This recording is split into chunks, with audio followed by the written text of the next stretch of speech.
everyone. I am back here once again. Got a slew of reviews for you this week, so we're going to start it right off with a film that just hit the VOD last week, and it is called Something in the Woods, brought to us by Alexander T. Huang, and we get the story of a reporter, Nora Thompson, who reported on a congressperson, and they caused the congressperson to get into some serious heat. Well, the reporter is on the rise and, just doing her job, right? Well, soon she regrets it as she gets kidnapped by a relative of that congressman due to something bad happening to the person involved.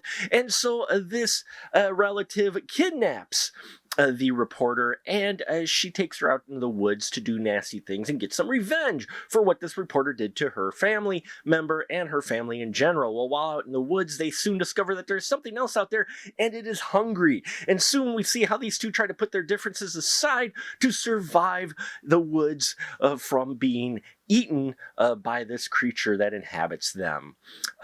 Something in the Woods, I'm going to say I enjoyed the concept and the story idea. I thought writer Deanna Gomez gives us an intriguing look at the whole idea of the media and their impact, good or bad, when they expose or get the scoop on someone, especially a famous person. So there's some interesting commentary there, and I do like that angle of it. And I do like the performances of both of our female leads. Nora Thompson's played by Nicole Siniglia, and I hope I pronounced that right. She puts in a really great performance. Her character is someone you're not really supposed to like too much, which does make it a bit difficult to get behind her and not have anything bad happen to her. Vienna Hayden playing Carolyn Morrison, she's a little bit more of a sympathetic character, but at the same time, you're like, she's going about this thing all wrong. And I liked the chemistry between these two, anti-chemistry, if you want to put it that way. The way these two shot barbs at one another really put their all into it, and you felt that emotion between them. Unfortunately, the dialogue in here written, it repeats itself occasionally. It's not exactly the best. It falls on some tropes and some really cliche lines.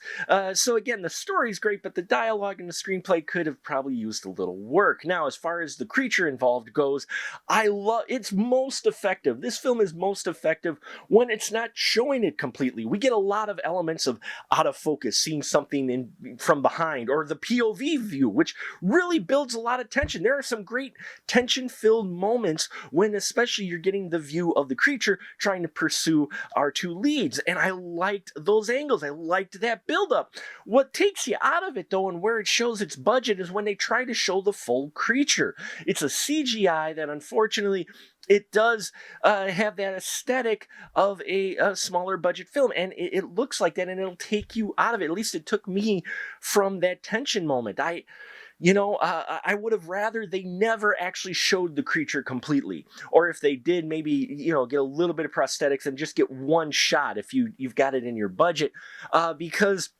when they showed the CGI, it really just broke the tension, but not in the way that you would think. When you didn't get to see the actual creature, I think it is more effective. There's a bit of a twist at the end, which I did see coming with the creature and its victims, and that didn't,